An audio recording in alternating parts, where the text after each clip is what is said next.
cannot reach church to attend Mass in time. Mass starts at 9 o'clock, and you leave home to go for Mass at 9 o'clock. When you leave home at 8:30, remember the other time the Martyrs didn't have clocks, didn't have watches. But a person going for Mass leaves his home in a car without calculating that he's going to find a traffic jam. He gets stuck in a jam. He arrives when the homily is finished. But the Martyrs, we'll give an example of Lukabana Bachintu. Walked from Mitiana, come to Narukolongo. He left Mitiana on Friday afternoon. Remember that area was your forests. It was not habited as we see it today. There are no Kamaka ropes that one walks easily. There are wild animals. Rivers would overflow during the rainy period. But he would walk from Mitiana on Friday afternoon. He reaches Kampala, or as they called it at that time, they were calling it Chibuga. He reaches Chibuga on Saturday evening. He attends catechism in the night. The following day attends Mass. Then in the afternoon he attends catechism again. Then on Monday he walks back to go and catechize his fellow Christians in Mitiana. If we could embrace at least a fraction of what Lukabana Bachintu did, all of us would die martyrs. So they challenge us so much. I have done business, and one of the business I did was, it entailed bidding. But when we were given a time that bids will close at 11 a.m. on Friday. If by 11 a.m. you are not inside, they will not deliver your bid. True. So you make sure that even leave the car and jump on a border to Uganda right there at 11 o'clock, so that your bid is accepted.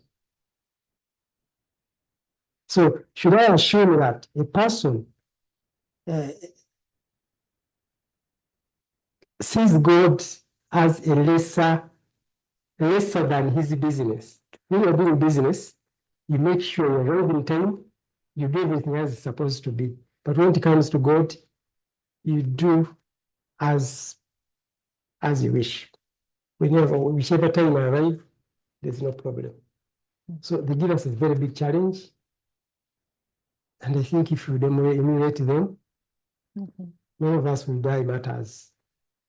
Because churches are very close by, priests are there. They don't, if you want to confess, you don't pay money to a priest to go for confession. But you simply take it as if it is it's a by the way. I could go for confession or not. So the Martyrs gives us a very big challenge. And I think if you learn from them, this country would be a much better place to live in. True.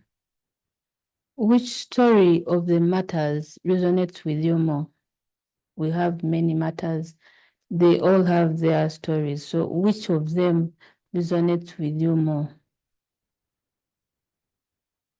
A story that resonates with me more is there is a common story, a common characteristic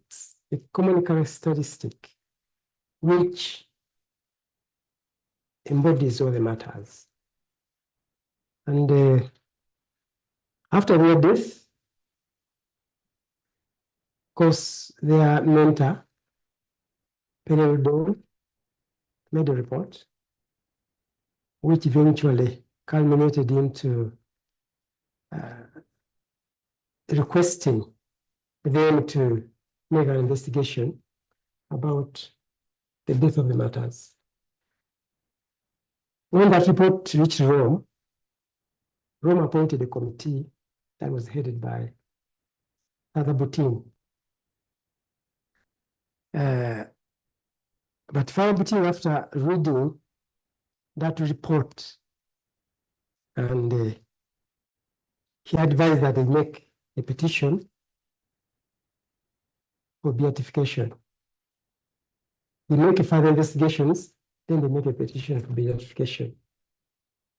The comment he put on that report is that these matters of purity, they died because of protecting their chastity. And it comes to all of them. Mm. There was a misconduct of sodomy within the circles of the palace. That palace was a very, very big complex. With so many houses, so many people were staying there. Men, women, and there was a section that was called House of Eunuch. And every man who was staying in that house must have been castrated, because they would compromise themselves with the princesses. The princesses were not allowed to marry, or the king's wives. But surprisingly, the martyrs, I think it's because the king had seen their sincerity. They were not castrated. And when Mwanga moved his court from Mongo in February 1886, and took it to Munyonyi after they had burnt the Mengo Palace. When he reached Munyonyi, he changed Anatole Chiribwajo from the Great Audience Hall to services for his wives and the princesses, to be their procurement personnel and errand boy. But Anthony Chiribwajo thought, because he knew he had been in the palace service during Mutesa, he knew that there were many women within the king's court who were starved of male society, male community, because they were not allowed to go inside there. He thought if he accepts to go there, he's going to compromise his chastity. Then he knelt before the king, and he said, "My Lord King, Sabasajja, thank you for entrusting me with this responsibility. But you excuse me and not take up the assignment." The king was visibly annoyed,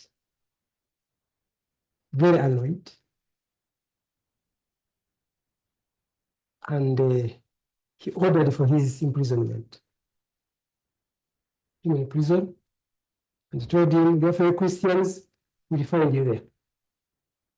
Which actually means that Mwanga had harbored that feeling of getting rid of the Christians. Your fellow Christians will find you there. But it was within those time, that period of persecution. Okay. So chastity is what was common to all. Okay. Then what inspired you to learn more about the Uganda Martyrs as compared to any other person in the church, maybe the saints?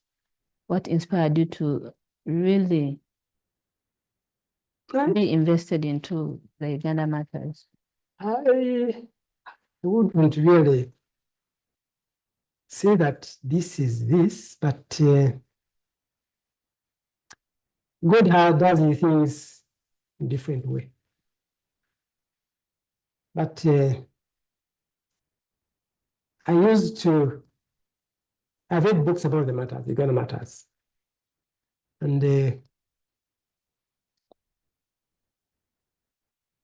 tried to think,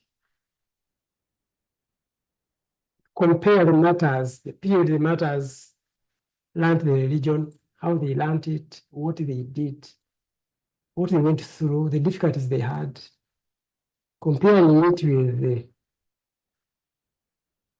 with all the opportunities we have in these latter generations. I've been working on Gongo for so many years, over 30 years. Every year I go, every year I go. You see the people who walk long distances and come for the pilgrimage. You see other people go to Namgongo to drink and do other sorts of misconducts. Then I said, just as the missionaries started the investigation about the matters, you know what caused the missionaries to quickly investigate the death of the matters? They thought that as these children have been killed, now people are going to run away from us. But when they killed Bari Kudonde, so many people came to be baptized. Said, how the persecution has started, now we baptize us before they kill us. And the others enlisted to study catechism. Then when they killed the other martyrs on the 3rd June, one of them, when they said, I think now it is finished, I think we could think of how we go back home. That night, so many came to be baptized. Then they said, but wait a minute. Those deaths must have some reason behind it. Instead of people running away from us, instead they're coming to us. Mm. So that is what prompted them to start very quickly and say, there must be a reason.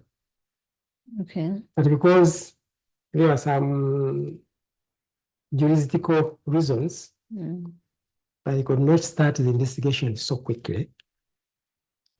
The area where the martyrs died was juridically under the Mary Hill missionaries. And those who taught the matters were white fathers. White fathers were in Rubaga, and the Mary Hill were in Zambia. So all the area where the martyrs died fell in the jurisdiction of the Mary Hill fathers. So they had to agree to give them permission, come and make investigation in their diocese. So it delayed it a bit until 1997 when Bishop Stracher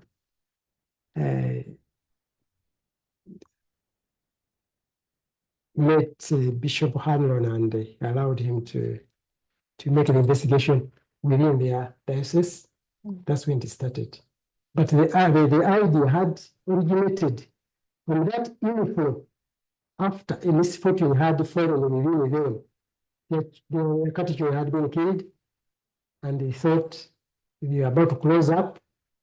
Then many flocked, baptized, others coming from other religions, joined Catholicism. Okay. So, back to what you had asked. So I thought all those things. When I read so many of those things and said, I think there's something more in these matters, more than what we see. Whenever we could go to Namugongo, we can't find there a book that's about the matters that you're going to read. So I tried to find books from St. Paul Book Center. I read. So I got to know more about the Uganda matters and how we can learn from them to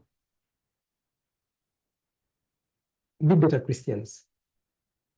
Those who have more opportunities to be better Christians than themselves, because they had almost no opportunity. They had no books, they didn't know how to read, they didn't know how to write, everything was, but it's really difficult to understand how they believed to a point of martyrdom.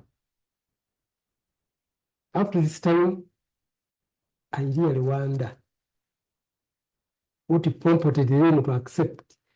You see, faith is to believe in something unbelievable. That's the faith. Because, for example, if Abraham had known that when he's going to sacrifice his son, he's going to find a ram there, we wouldn't call him the grandfather of faith. Yes. Because that would not be faith, because he would do, but because he did not know, he went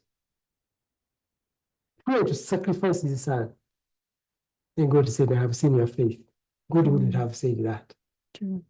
So, the faith they had with that scanty knowledge, no knowledge of theology, no knowledge of anything, is something very challenging to us. Because we don't have an excuse. True. So how can our viewer also get to learn something from the life of the Uganda Martyrs, so that, of course, we have a lot, we have good transport, we have everything, but you find that people give little time to God. They go when they feel like when it is time for, when you're doing your job, you want to be there on time. But when it is time for mass, you can come 30 minutes late. Then you walk up to the front, everyone is looking at you. Like, how can our viewer learn something about the Uganda Martyrs and how they managed to give up their life because of their faith, despite the hardships they went through? They decided to say, no, we have to die for our faith. How can our viewer learn from that? I think we, the people of this generation, we have not taken time to think of what God is in our lives. We take God in our lives as something accidental. Some of us think, I'm there because I'm supposed to be there. You see, a person thinks of God when he's attending a requiem mass. Because he feels, I think one day I'm also going to die. True. Okay? So that is when a person thinks about God. But from here, he does whatever he or she wants. So we don't think much about God. But if we knew that God is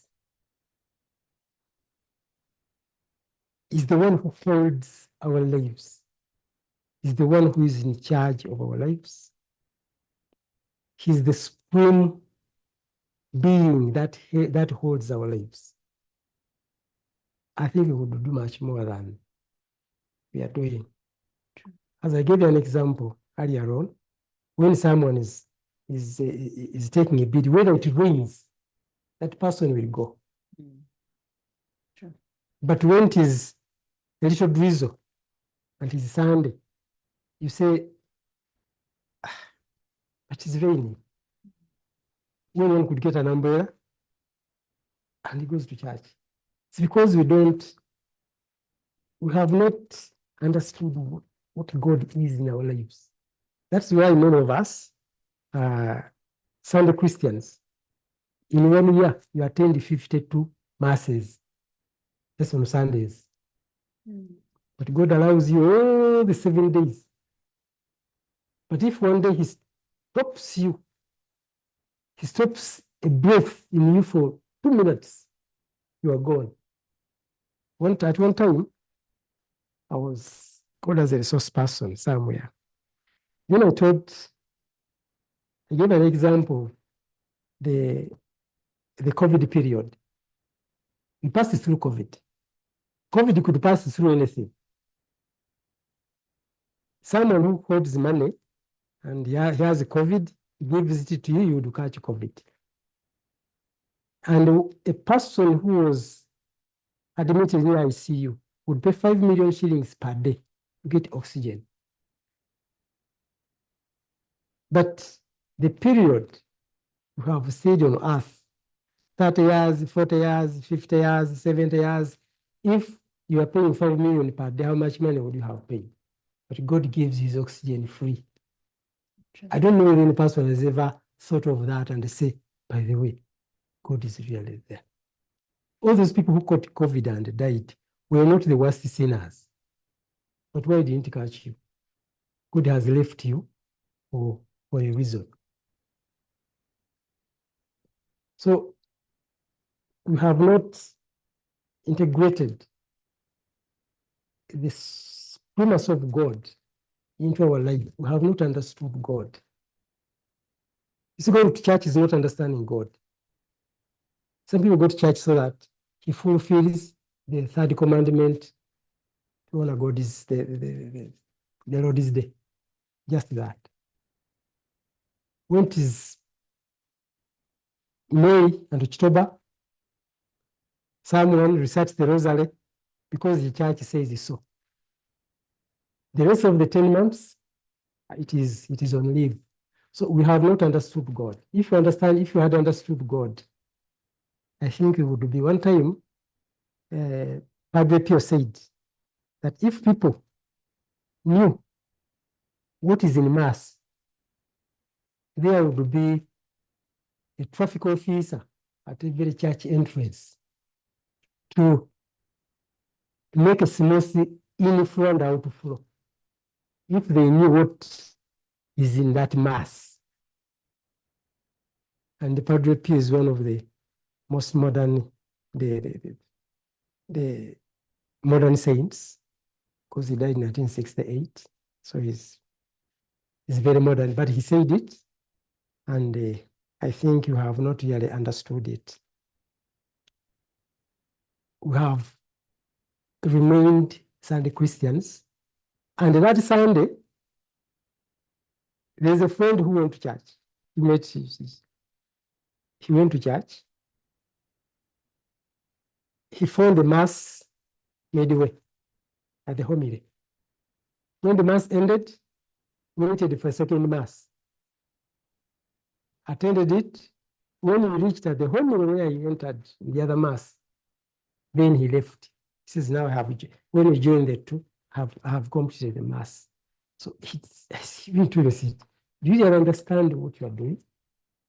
You give God that kind of pieces. Now this God will join it, and we know that I attended the whole Mass. The Martyrs never did that. I'll give you an example. When the court moved to Munyonyo, the priests remained at Narukolongo. The Martyrs could work from dawn to dusk.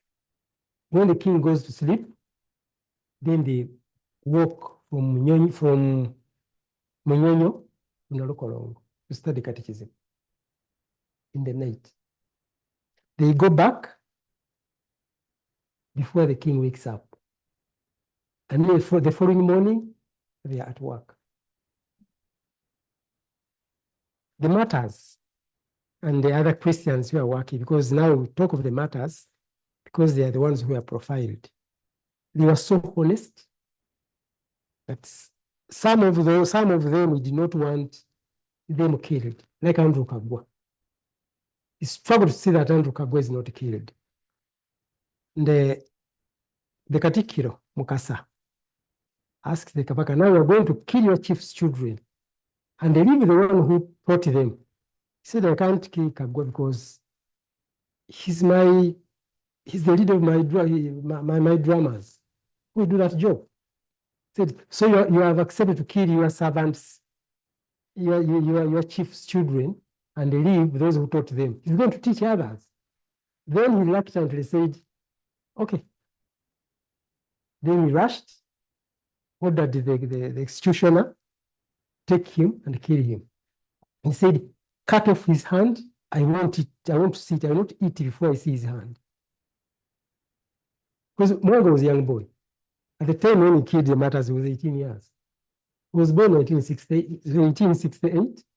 So 1886, he was 18 years. He reigned when he was 16 years. He killed Bali Kudembe when he was 17 years. So he killed the mass martyrdom when he was 18 years. So he was young. And Katikkiro Mukasa was a Katikkiro during his father. So he was an old man. So they easily manipulated him. And he thought he would probably order for his release before he's killed. But Katikkiro Mukasa said, kill him very quickly. I want his hand. Because Katikkiro Mukasa feared Bali Kudembe, because at one time Mwanga had told Bali Kudembe that you are going to be my next Katikkiro. Now Bali Kudembe had died, and there was Andrew Kagwa. So he thought this Andrew Kagwa is now a threat to me. So those other Christians who are outside the palace did not have any problem. There was Mateo Chirevu, there was Chisule, Matthew Chisule, there was Stanislas Mugwanya, there was Joseph Kadu. They had no problem. But these ones who are close to the Kabaka, was referred to them. He confided secrets in them and not in the Katikkiro. So you said, this man trusts these people very much. So whenever he got a chance, anyone to be killed, he made sure they kill him very quickly. That's what he did to Bali Kudembe. Then he took Bali Kudembe rather reluctantly on the side of the king. Then he ordered that I want him killed very quickly. That's why they cut off his hand, they cut off his hand, and they cut off his head. And by the time the king ordered for his release, he had been already killed. And this is an investigation of the Katikkiro. Because they were good servants, the king, the Kabaka wanted them so much, except these young boys. These young boys, he had given them up. But he loved Charles Rwanga. Loved him, he was industrious, he was very energetic, athletic, and a very good leader. And actually, the missionaries had seen a crop of a new leader, and they renamed him Charles, referring him to their founder, Charles Ravigiri. So they named him Charles. But these others, they named them according to alphabet. Achilles, Anatoly, Ambrose. Okay. So they were the friends of the king. They were doing their work very well. The king was a young man. He had supreme authority. And when they were instigated by these other elders, the Katikkiros and others, could easily fall in. So before the orders for the release, then this one must had influence for their murder so quickly. Because see, those executioners were under the Katikkiro. So when the Katikkiro orders them, they act very quickly. There's this matter that you earlier said that was Muslim and then became Catholic. So can you elaborate more on that matter? Like what? The matter, now there's another thing which I think which would lead us to that. Natia Mulumba, Lukabana Bachintu, and I know I'm a Wagali, but Mitiana. Mitiana is 40 miles. Why didn't you get Martyrs in Chengera here? Which is near. Which is in here, or Mukono here, which is in here. But the king had, the kingdom had an elaborative civil structure that every county chief had a duty. So the county chief of Ssemigo was called Mukwenda, who is called Mukwenda, titled Mukwenda, because that's the title. His duty was to build houses for the Kabaka. Now you ask me, was the Kabaka building every day? No, he wasn't building every day.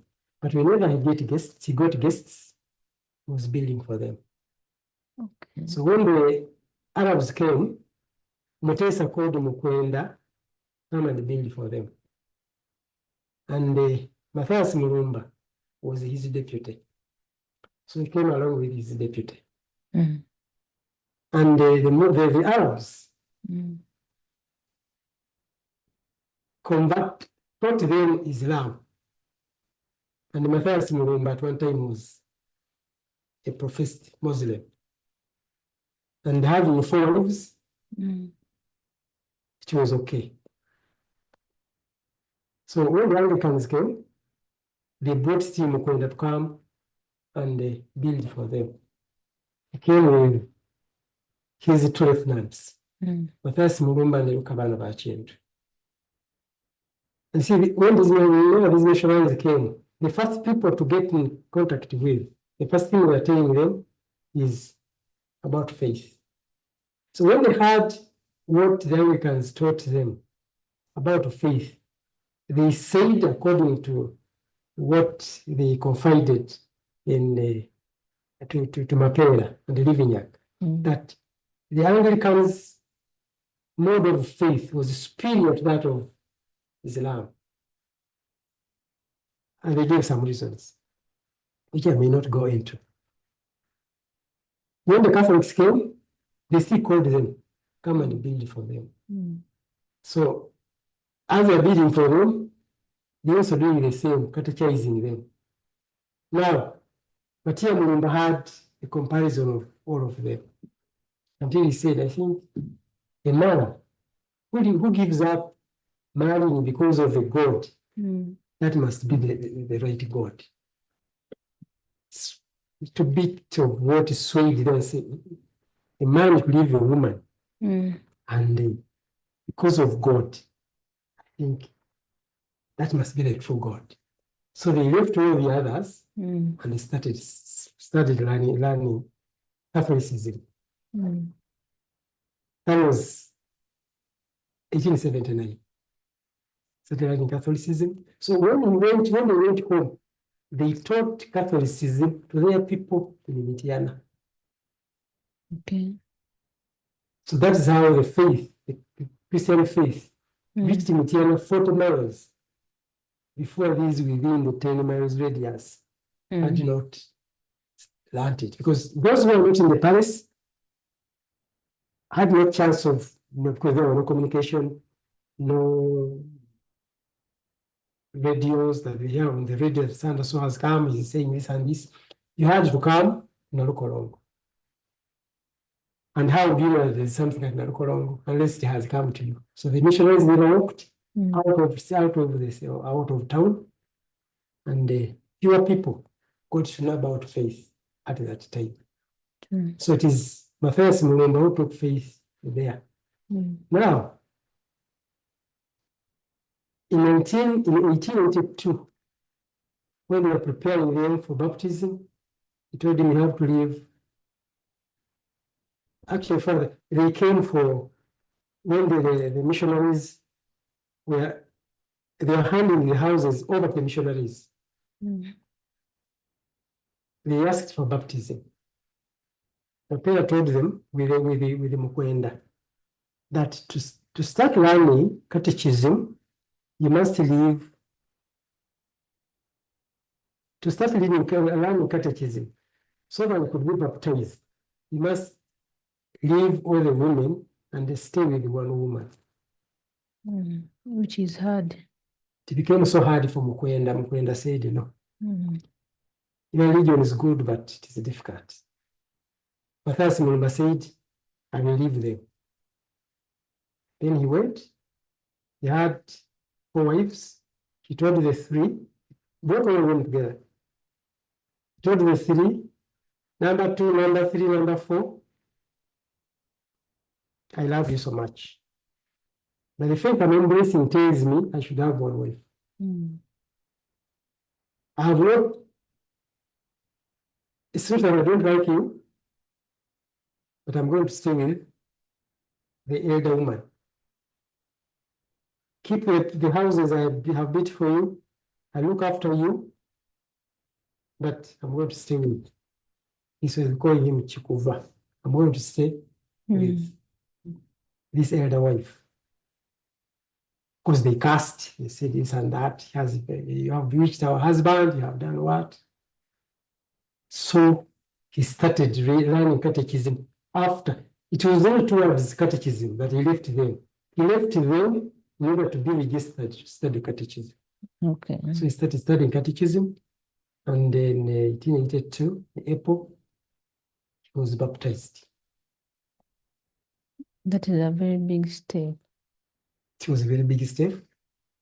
And Matthias Mulumba and Andrew Kagoye, the first fully-fledged families. They had wives. They were married, holy matrimony. So they say they pursued Christianity fully married. All the other matters, they are not married.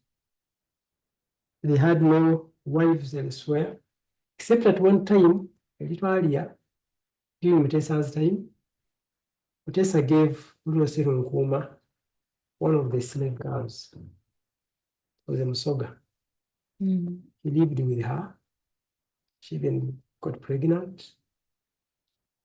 But his fellow Christians noticed it and went to Mapera. Told him, our friend has fallen. He has a woman. Then Mapera came in pursuit of him, met him, counseled him, told him the spiritual risks and all that. Bruno Serenkuma gave up the woman, and he stayed alone. He went back on sacraments. Okay. And being the matter, they were not allowed to marry. Not allowed to marry, but they just wanted to keep away just none of them were children.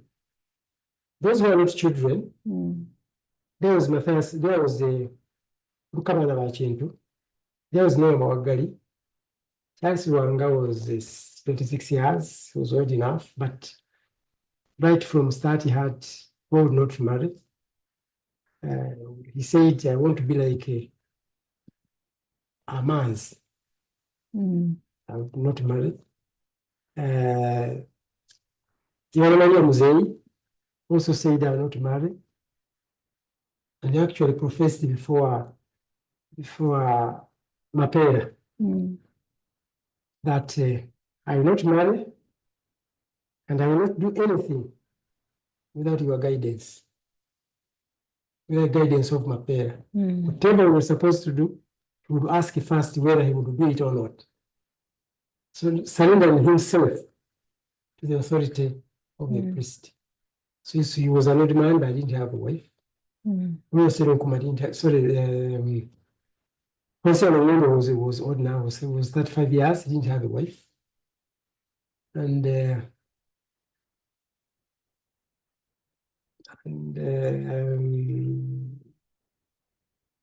Yakobo Zagadia was also of manageable age, but he didn't have a wife, he didn't have a girlfriend, he didn't have one. So every person was committed to the king's work, the king's work. So that was, I think, the most prominent civil service job one can get. And the fifth, time is for work, the rest of the time, go for catechism. Or offering some service to society. In 1982, there was plague, and many people died. Plague could catch a person because there are no medicines. and that person is left just to die. Mm. And it was contagious. So when one catched plague, they would leave that person. If he's old, they leave him in the house.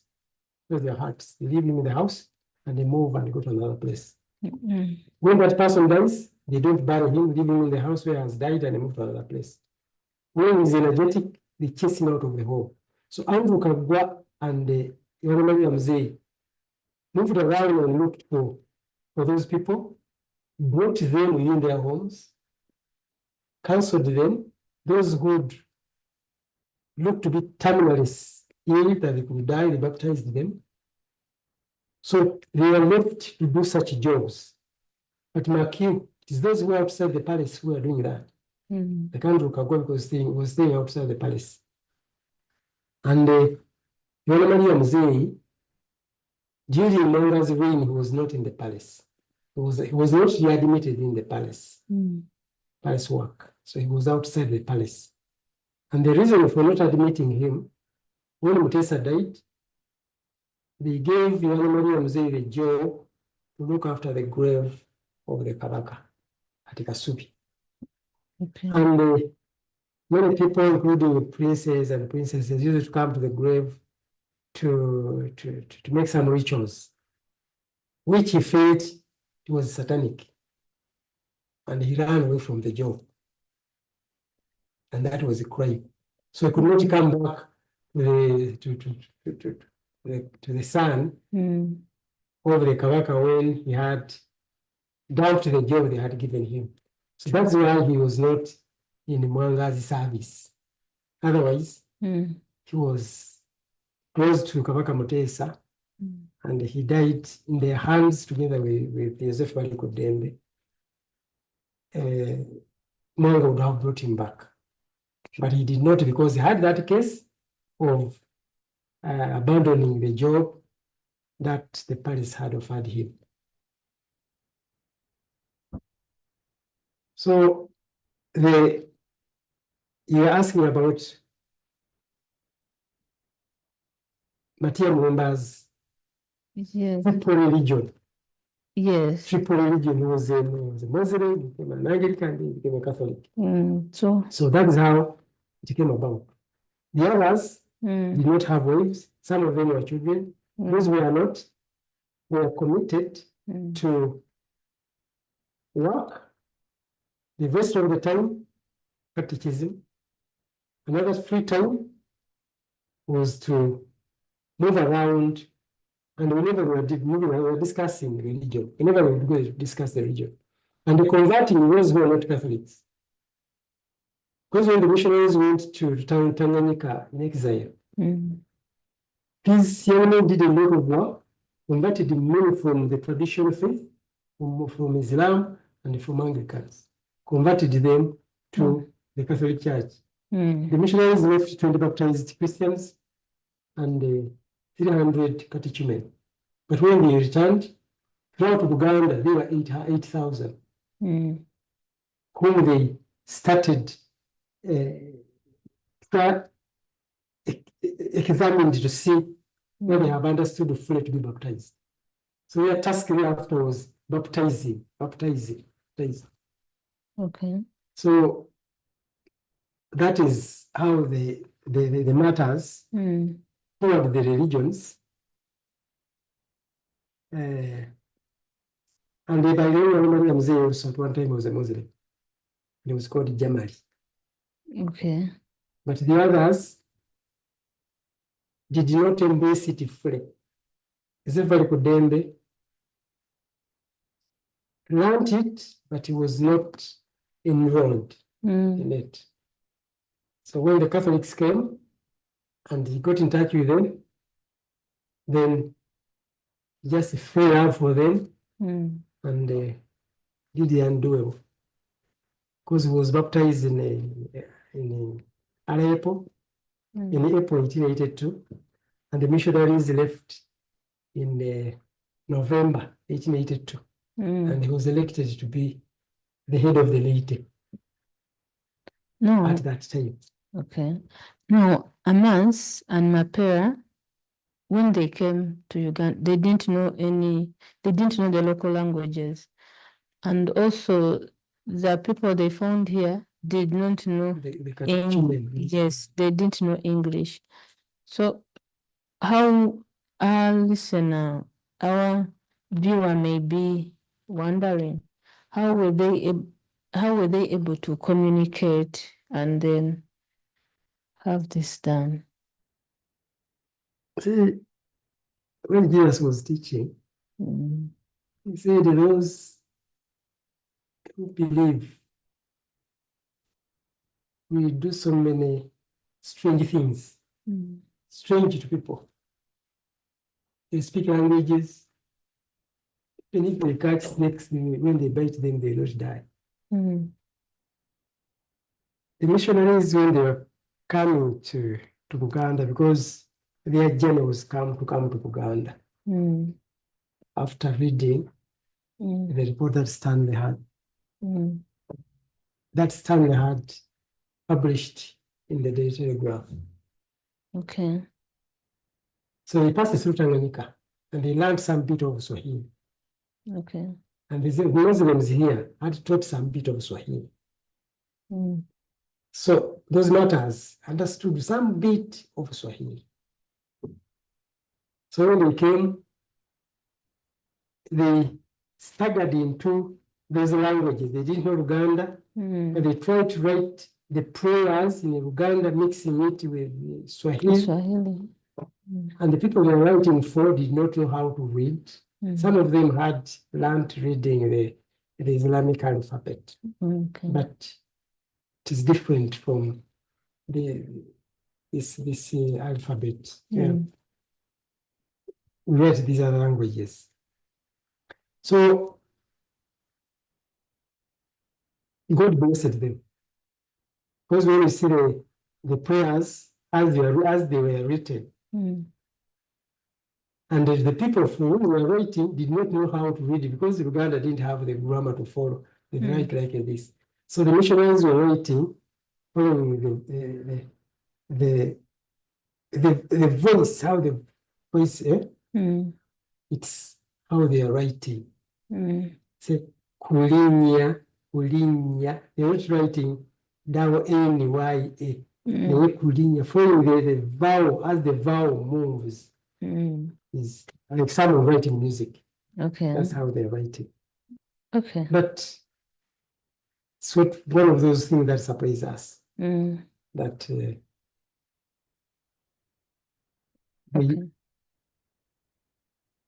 adopted that new faith within those difficult conditions. They didn't know how to read. There are no books. They didn't know how to write. The others were learning the language. These ones could not learn French. Actually, they're speaking French and Latin, not English, actually. Okay. So that is how much difficult it was for them to. All right. Okay, dear viewer, let us come back.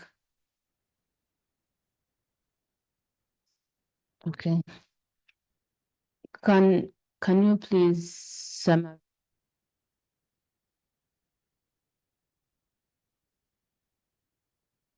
Really, the lives of the life of our viewer, how can they be able to live in the light of the Uganda Martyrs?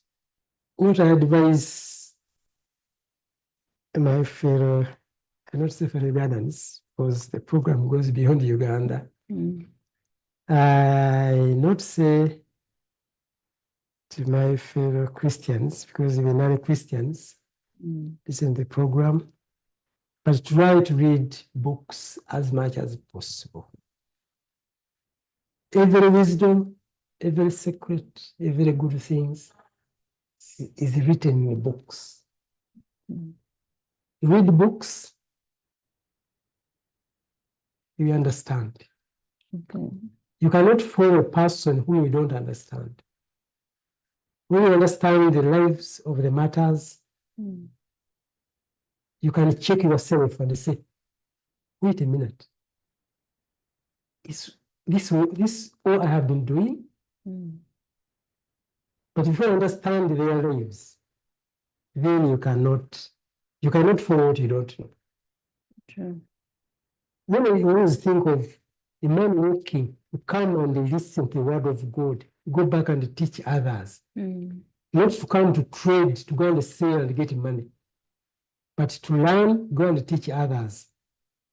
It's something which really God rewarded with martyrdom.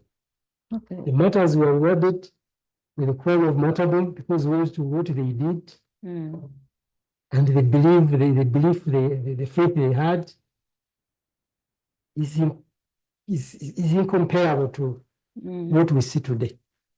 Because the Gen Zs do their own things. Someone comes from us, he picks his phone, he starts, as they read the gospel, he's on WhatsApp or he's on Facebook and all that. There's a saying that if you want to hide something from an African, hide it in the book. So could there be some videos, like someone can watch and then learn something from that? That is simplifying the subject. The video you look at it and it goes. And the video, it means that you have played a drama about that subject, which may not be possible. True. Because you can't dramatize the lives of the martyrs from when the missionaries came up when the martyrs died. But read the books. Don't make any excuse. If you don't read the books, then I'm sorry, you never know anything. You're going to still take a God as a by the way. But if you read the books, you're going to understand more. Not even about the matters only. If you read the books of, not the matters of Uganda only, but other matters. Now they have written about the Eucharistic miracles. Several of them. Unless you read the books where they are written, then you may not know what is exactly in that bread after it is blessed. All right. Thank you very much, Mr. John Baptist Ssemigo. We thank you for sparing some time to talk to us. And I also thank you, our viewer, for also sparing your time to watch us. I'm glad it's good to share. I've shared. I pray that we learn more about the Uganda matters. If we don't, we may not follow them. True. And I would invite everybody to go to Munyonyo next Friday on 15th November, when the Central Province will be closing the Diamond Jubilee year of the canonization of the martyrs. Once we start at 10 at Munyonyo, we need to know about the matters. When we know about the matters, I think the rest will be easy for us, because the syllabus they followed is the syllabus we are following. That is the gospel and God's commandments. The examiner is one, is Jesus, and the judge is one, is God. Who judges them, then we judge us. So we need to know about the Uganda matters, and we need to read books about them. Nothing more. These videos is just simplifying the subject. True. Read the books. There's a lot of knowledge in those books. The books of the Uganda matters. Where can someone find them? You're going to Catholic bookshops, the St. Paul Book Center, there's Quest the King bookshop. And other bookshops, even Aristoc, you could find them there. But it's what I would urge people to do. Without that, if you think that going to church and you hear the homily, it may be enough, I challenge anyone to listen, to go back and reflect. Remember, the first reading was from which book? You may not recall when you were in church. True. Eh? True. But have your son where you are doing mission. Read it. Okay. Like you buy it and have it at Have home. it at home. That is something good. But you simplify things, they get like a video, you listen to it and you see, look at it and you move. That is simplifying things about God should not be simplified. True. No, should not. Because we are here for him. And after here, still we shall be with him. So we should take God very seriously. And the True. matters pertaining to God should be taken very seriously. True. I've learned a lot from you. We didn't talk about Shizito, but but it is okay. We can always have another time when you have time. If you're allowed another time, we shall have it. Okay. And so the matter is wide, you can't finish it. Talking about 1 or 2 matters will take about 2 or 3 hours. So, All right. So we are grateful for the time they have given us. Okay. And we pray that people get to perceive what. Okay. Thank you. Thank you very much. Thank you, our viewer.